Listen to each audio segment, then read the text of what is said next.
To go to the next. Oh, awesome. All right, so here's the agenda for those from the recording. Here's where I was meditating and I had hair. But just wanted to emphasize this is that during my journey, I was hungry to heal. So I was tired of the pain. I was tired of living in a reality where logically nothing makes sense anymore. And so for me to move on, I went inward and started to observe everything. And then if we go on to the next slide, here's just a recap of what I said, and this is basically what each step will be, or each week. So we're on week 2, which is to interpret your inner signals, and then next week we'll do the align step, and then last session will be starting to act on your inner signals as they meet rational thought to take aligned action. And basically, the end goal of all this is to come to a place where you have more agency and sovereignty over your day-to-day decisions. And that's my purpose, which is to show and teach others how to do that. Okay, next slide, Rebecca. All right, so here's, or just a recap, I briefly described uh, this image that was shared last week. As we look at on the left side there are some of the intuitive signals. Yeah, I think the real Rebecca will share that at some point on YouTube, but yeah, thanks for asking. Um, and then, as you see on the right side, are the more the logical signals if you're navigating a career that you could look at, such as market demand, timeline, geography considerations, so on and so forth. But right now, I'm focused on supporting federal workers with their careers, so that's why you have on the right side logical signals to help navigate things. And so as you can see with this image, the right side is more of my FBI career, and the left side is my personal journey with the Akashic Records. And I'll put in the chat window the name of that again because we had a great question last week, and happy to answer any questions on the Akashic Records. But generally, it's a tool that I use to access my highest self, and when I help clients move through difficult times, and it's like activating a private radio channel to your highest self that you can have a conversation with. But happily, hap I can explore that a little bit more. So next, we just want to give an overview, some of the trends from last week that we talked about. Inner signals appear across 3 levels: physical, emotional, intuitive.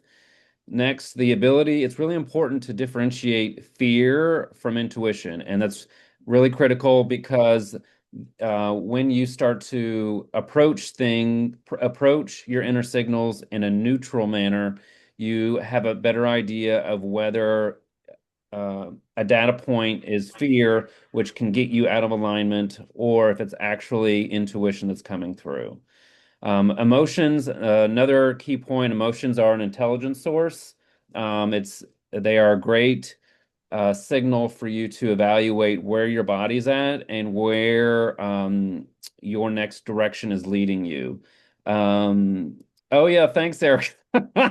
Well, it's funny you mentioned that, Erica. So for those watching the recording, a lot of the intuitive information that I bring forward combines my experience with the intelligence community, and I'll try to describe things in general terms. Um, no, not yet, Rebecca. I'm just paraphrasing some of the key takeaways from last week. So, yeah, stay on this slide if you don't mind. Another key aspect that we talked about from last week is the flow state. So, when you're in flow state, you can start to strengthen your intuitive sensitivity on recognizing your physical sensations, your emotions, and your intuitive messages. And it's also just a great time to be in the moment of who you are and what gifts you bring forward. So let's Rebecca, go on to the next slide. And then if you couldn't read the image, here is just some here it's typed out for you. But these are just some general categories to keep in mind.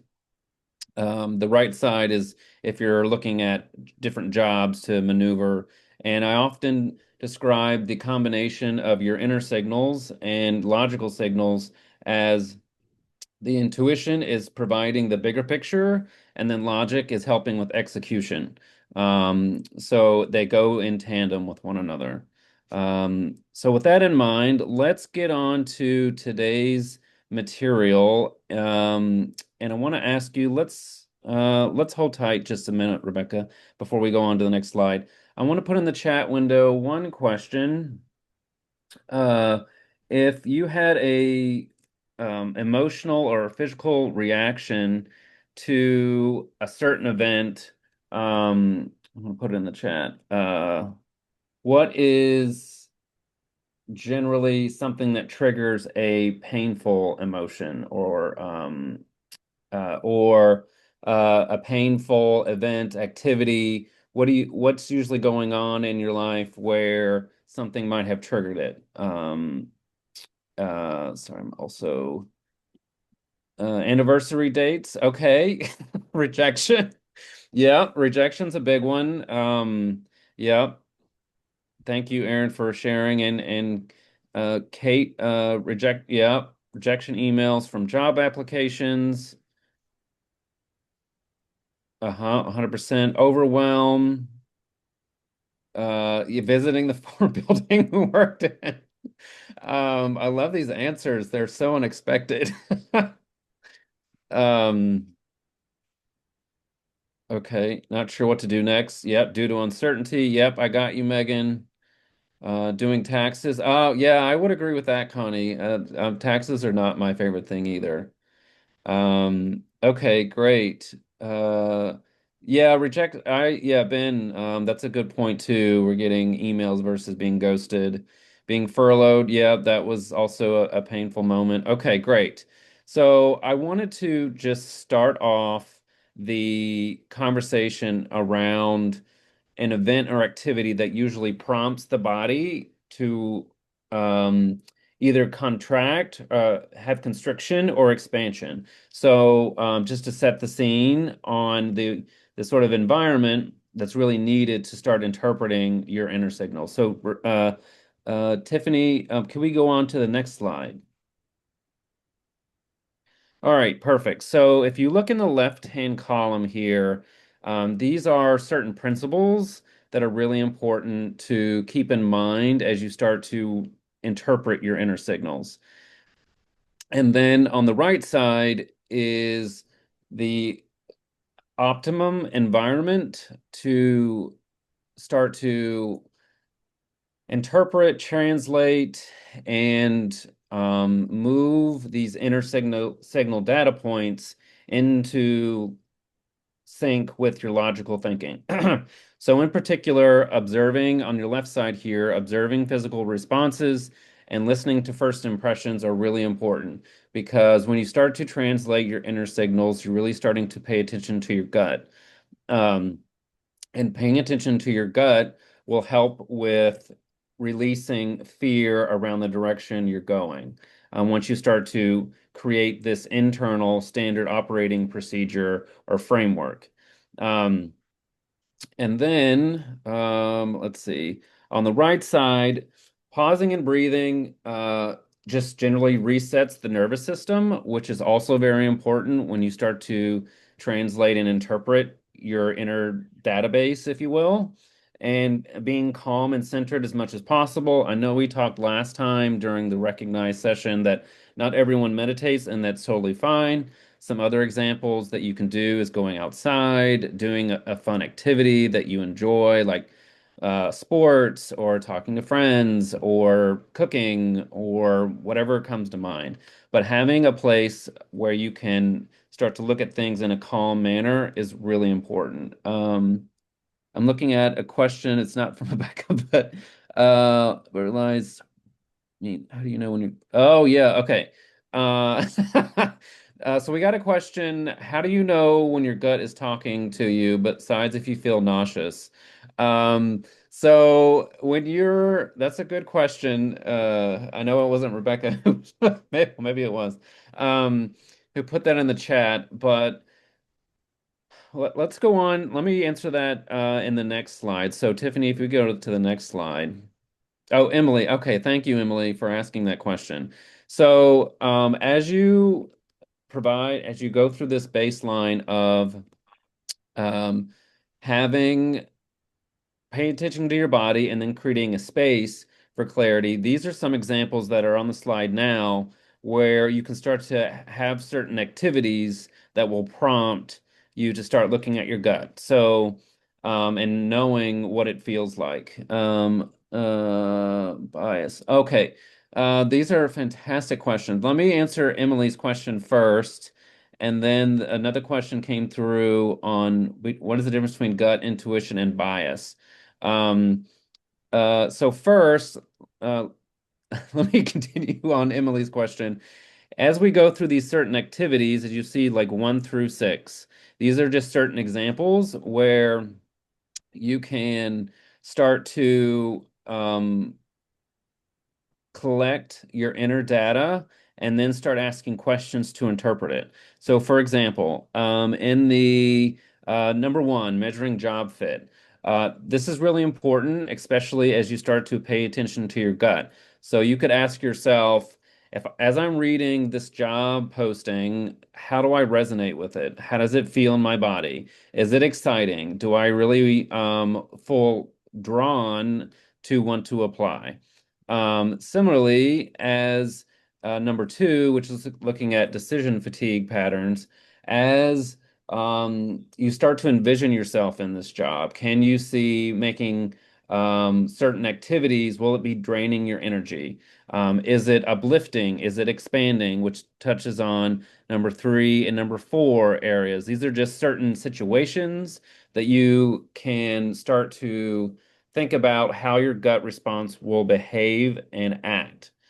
And then 5 and 6, looking at urgency versus clarity. And the previous slide, we had an image or a column about looking at creating space for calm. And this is really important as you start to develop your relationship with your gut on defining urgency versus clarity. And then lastly, just for an example, tracking your energy throughout the day is going to help you figure out this is more toward the question around bias versus gut and intuition. But as you start to gauge your daily highs and lows through the day and know that whether there's an activity, whether there's a person, whether there's a decision that you have to make is being prompted, and it creates either an expansion or a constriction, it will start to tell you um, certain data points about your gut. So let me make sure. So back to Emily's question on how do you know whether your gut are feeling nauseous? I love that question. So there are a couple areas, and this is also a key component of interpreting your gut. There are four areas. One area in which you can tell your gut is if you're a person that makes decisions in the moment. So me, I make decisions in the moment. I know when it feels right in my body. I know whether or not a data point is drawing me or pushing me away. Also, you might be a person that needs time to wait to make decisions till clarity arises. This is another situation where your gut needs time to feel out the decision that you're about to make. A third situation on recognizing your gut is some individuals need to talk through their choices to gain clarity. So, having a sounding board, having a best friend, where you talk to a certain individual about so and so happening or decision that you need to make. And then lastly, the final example about noticing your gut is whether you need energy or resources, so like time, money to make a decision. So this is also a key component of recognizing your gut and intuition. Every individual has a different operating system. For me personally, I have a strong sense with my gut, so I know when something feels right. Uh, and this relates to the next question about how do you know the difference between gut and intuition and bias? So when you start to observe your body and your inner signals, and you're interpreting them, and you're going to make these data points sync up with what you're seeing rationally, you start to separate intuition, gut, and bias. So for me, bias is more logic centric and is led by the mind. So as you start to look at information logically, you start to develop a certain frame of mind or perspective on a problem set. So to me, this develops bias and it anchors you toward one perspective or another. Whereas and intuition is more body centric and is more energy centric, whereas bias is more head centric. I hope that helps, but feel free to put in the chat if you have any other questions. Just following market fit. What is your advice for those who do not need to get clear guts? Yeah, so Erica has a great question. What is your advice for those of us who do not get a clear gut signal? So two things I just mentioned. Wait till you have enough information. Like not everyone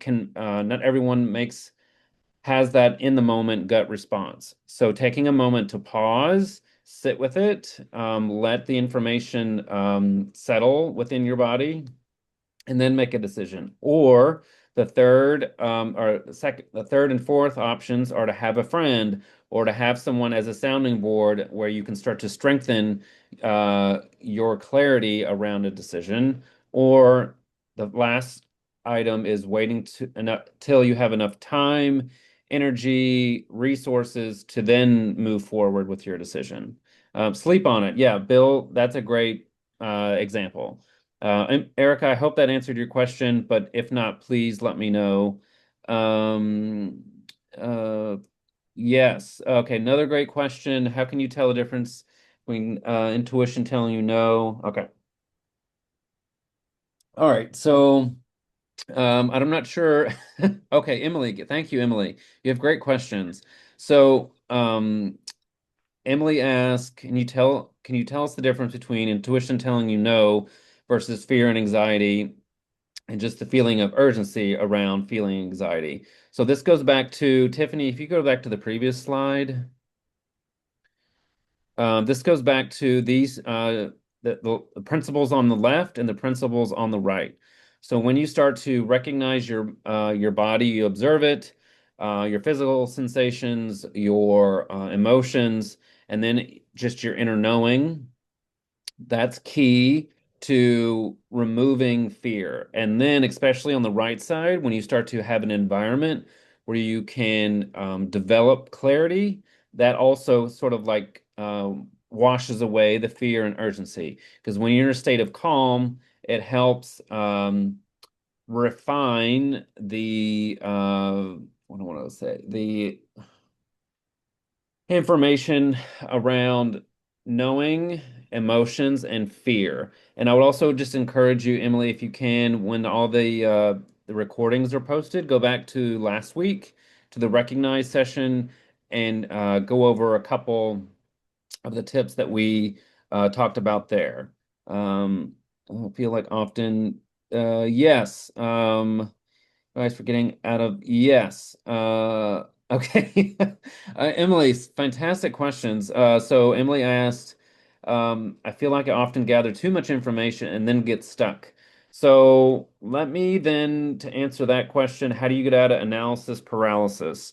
So my first answer to that, Emily, is to go through all four sessions with that I'm doing with wellfed, but in particular, session one on recognizing your inner signals from last week, and this talk is probably the most critical for you because well, I'll say easier. Next week will be easier when you start to bring together your inner intelligence and meet it with rational thought, and then taking action. The last session is probably a lot easier, but When you are in the present moment and you're focused on what's coming to you, interpreting it, and identifying what's coming to you, the internal standard operating procedure, as I like to call it, or framework, becomes easier and it becomes second nature.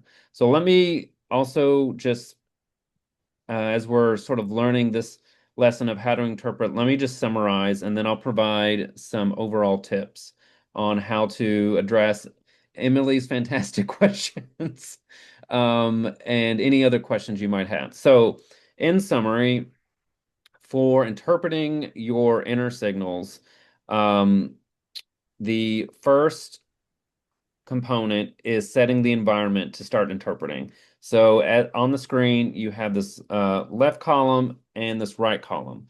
Once you have, this is for optimum uh, situation to start interpreting. Then, once you have the environment in place, it's good to conduct activities to prompt its interpretation. So, Tiffany, if you go to the next slide.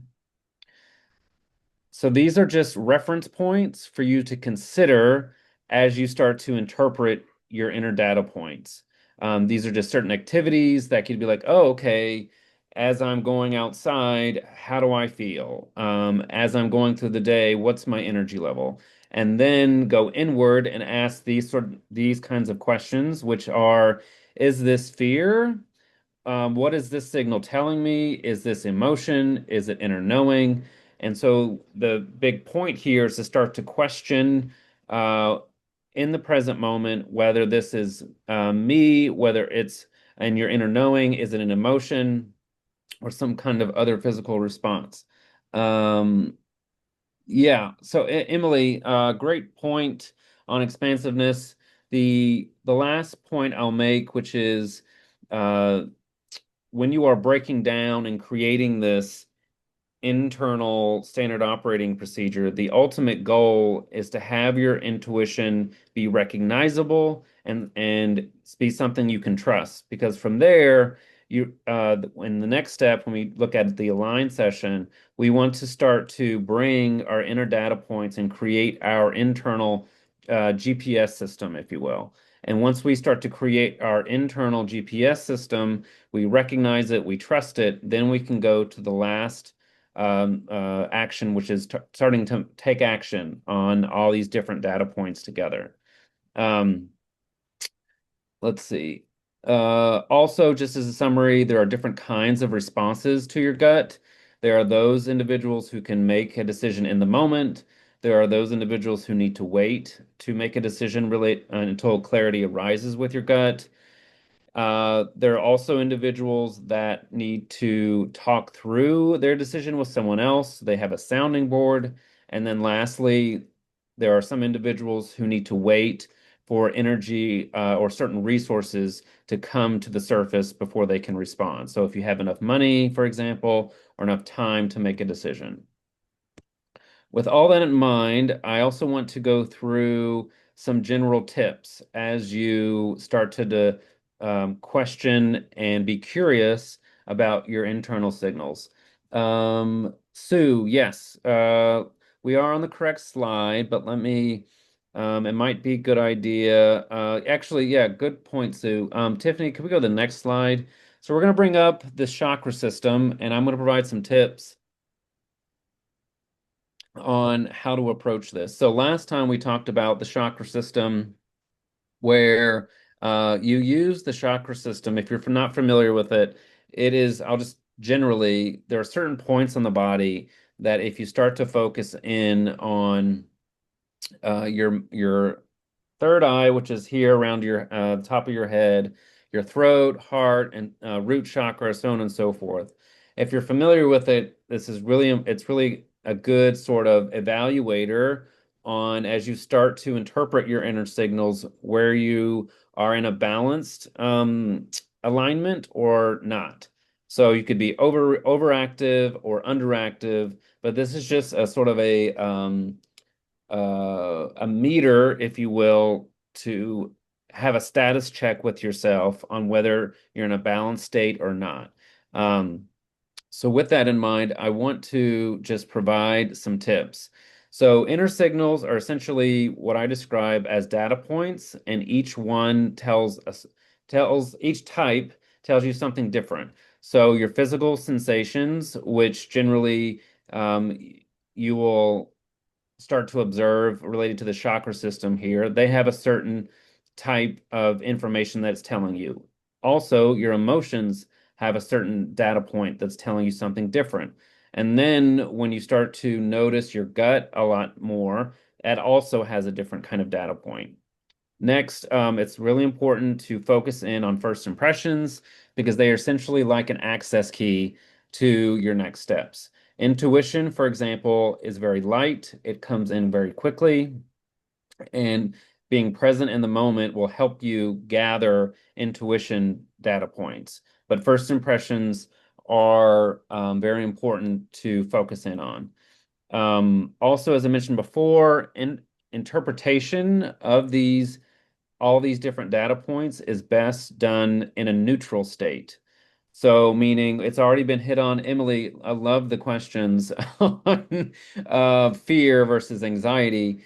If you can get to a point where you're in a neutral state, where there is no fear, there's no urgency, but calm, the interpretation of your inner signals flows.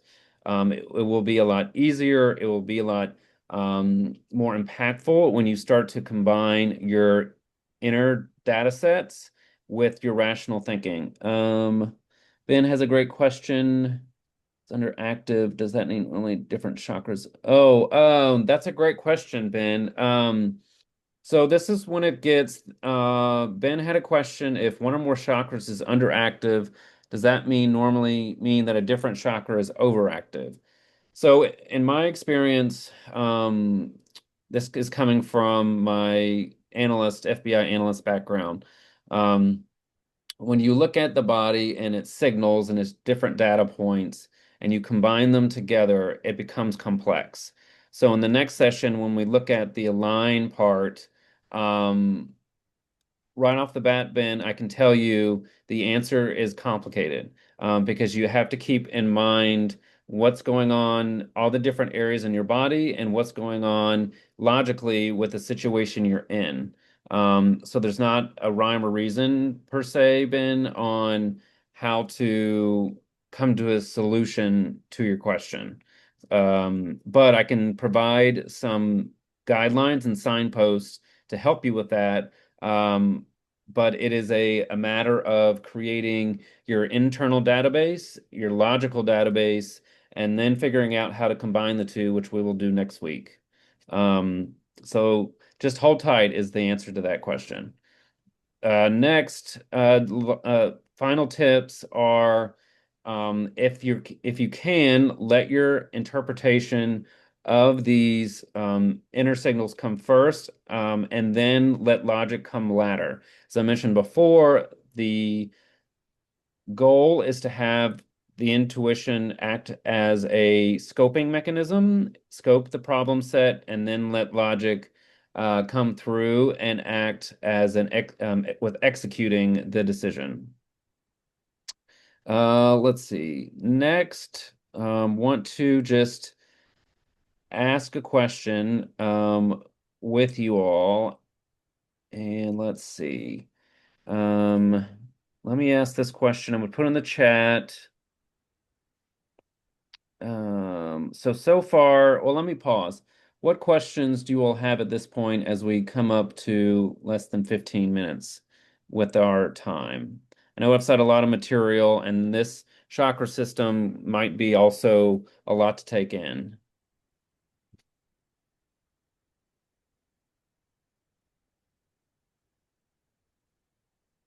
Um, okay.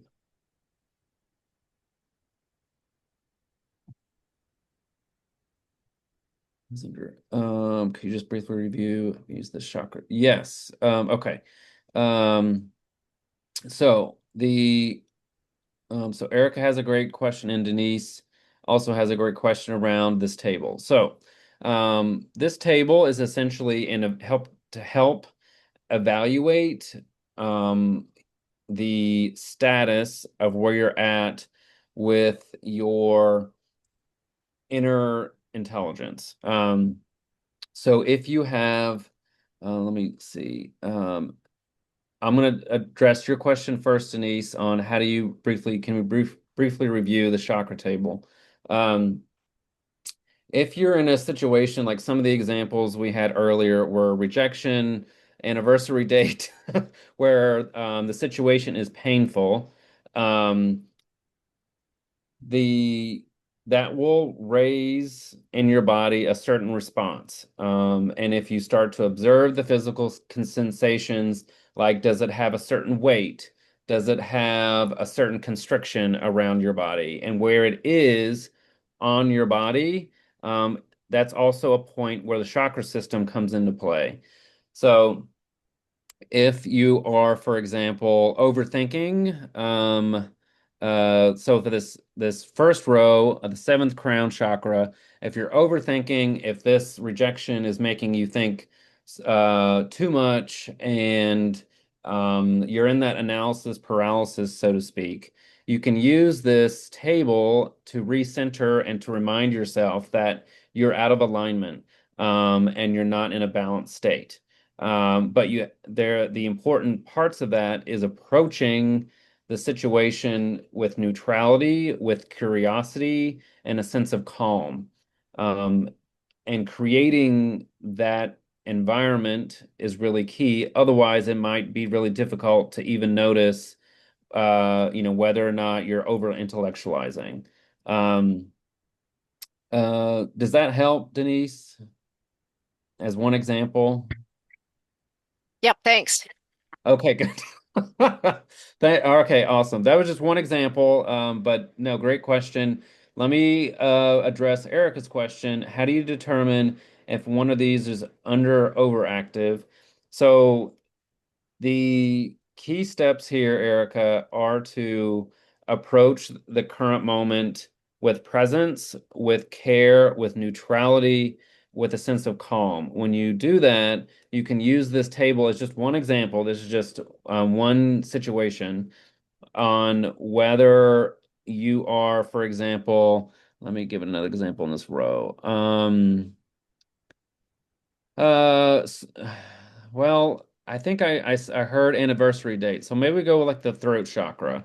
Um, if you're noticing that there is either like a constriction around your throat, you can use that as a data point, to say it's underactive and you're afraid to speak. Like if you're afraid to speak your truth, that can be one data point for you to consider on what I don't know, I'm making something up, whether you're on your anniversary date and you're afraid to tell your partner something about what's going on. That is just one simple example of what you can consider on what's underactive or overactive. But it's important to just remain um, neutral when you do that. Eric, I want to make sure that's just one example that comes to mind, but based on what was in the chat earlier, does that help? Um, Physical problems. Okay. Hopefully, Erica, that addressed your question, but feel free to reach out to me afterwards if it didn't. I'm going to address Ben's question.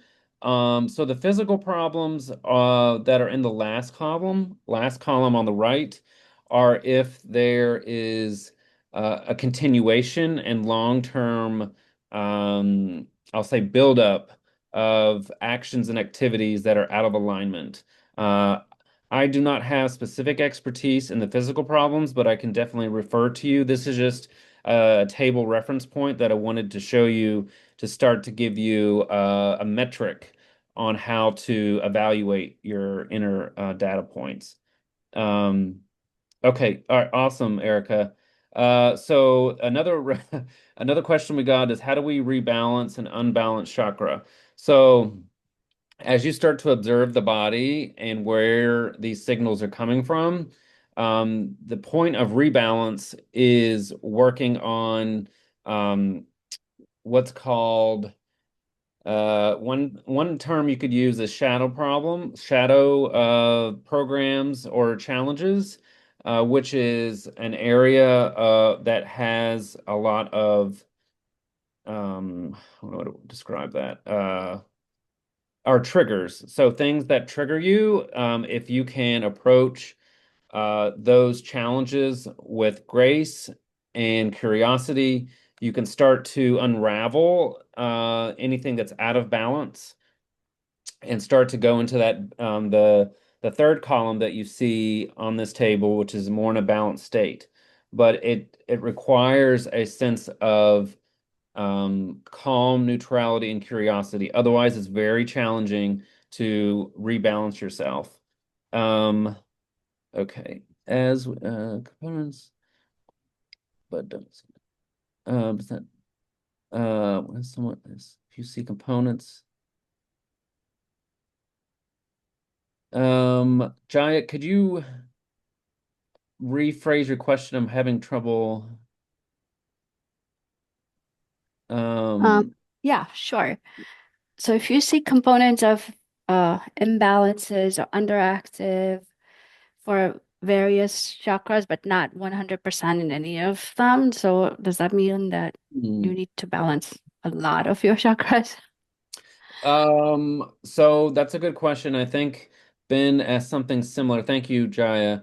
Where it that the answer to that becomes complex because you also have to take into consideration the logical data points that you have at hand. Um, so the decision that you're making, it's important to consider what you have available to fix the problem, what where you're at on your journey, meaning do you have uh, the awareness?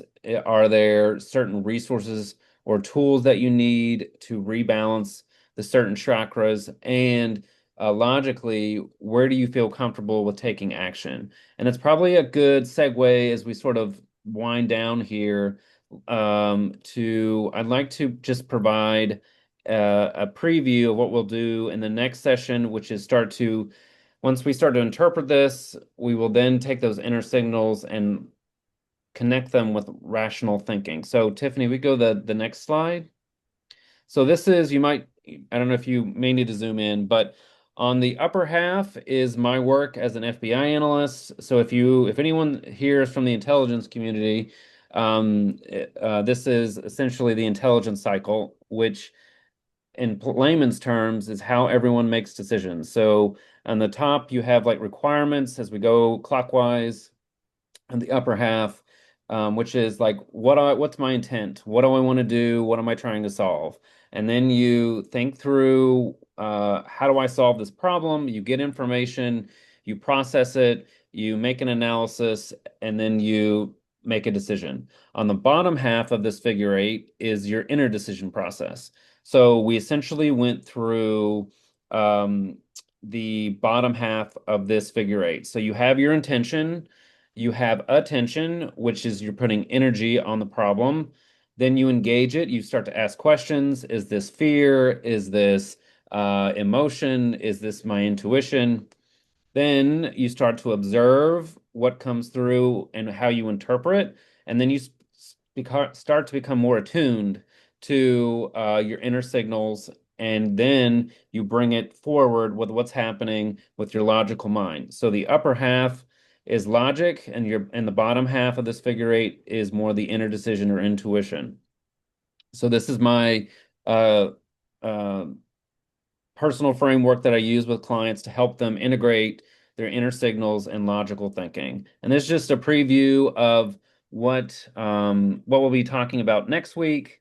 But with that in mind, I'm going to put in the chat window. I know that was a lot of information and so many questions that was put into the chat window. I put into the chat a survey. If you have the time, I would love to know how today's workshop was helpful, what could have been more clear, and what was most impactful for you. So feel free to let me know your thoughts. And Tiffany, if we could go on to the next slide, just to give you sort of what's happening as we sort of close out today. I just wanted to summarize what we talked about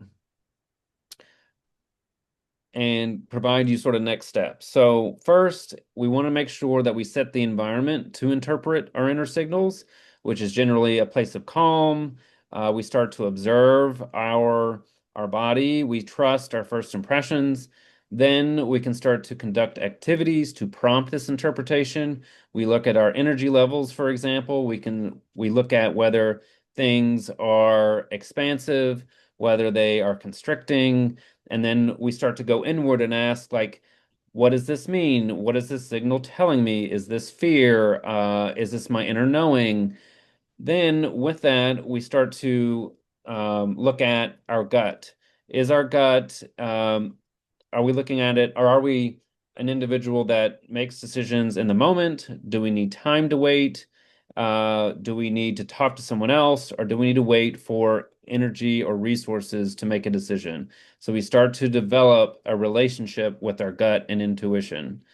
And then lastly, overall, the big picture is we want to create this internal standard operating procedure, if you will, or framework on breaking down those different signals that we get, either physical, emotional, intuitive, what is the who, what, when, and where of these different signals. And our ultimate goal is to start to refine our internal GPS system, if you will, as like I like to call it.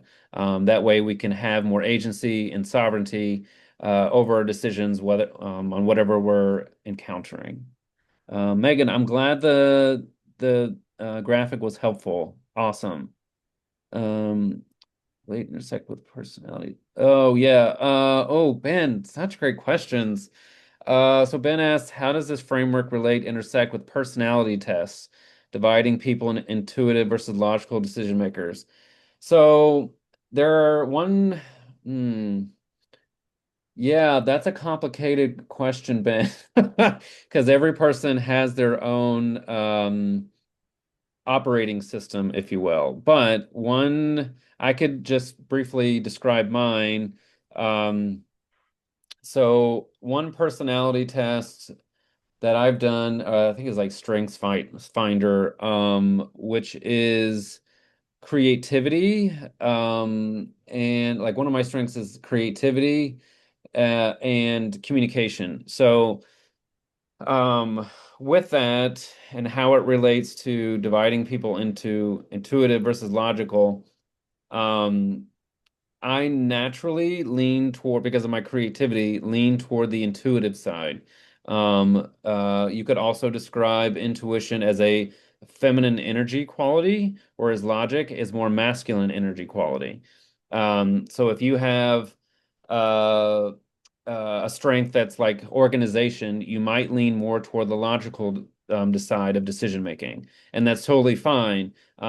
Your inner SOP, if you will just need to shift and change based on your strengths and your energy levels. But that's also a very complicated question, and unfortunately, not enough time here to answer. But I'll leave you with this, Ben. Your like one personality test that comes to mind is Strengths Finder. Your strengths are also indicative of how you operate internally.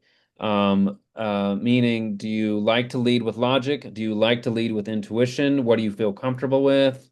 And how do you like to execute? Um, uh, and the environment that you're in might call you to use certain strengths over others, and as a result, you might use more logic or intuition depending on the situation. So that's what I would generally leave you with. There's a lot of different building blocks to answer that question. So thank you for all the questions, everyone. I hope today was useful, and please feel free to leave me some feedback. I would love to see your thoughts. And let me turn it over to Rebecca for her final concluding thoughts. This is my, if you want to reach out to me, here's my uh, digital business card. Feel free to look at the screen and reach out. But really excited to chat with you all next week when we do the Align session. So, Rebecca, over to you.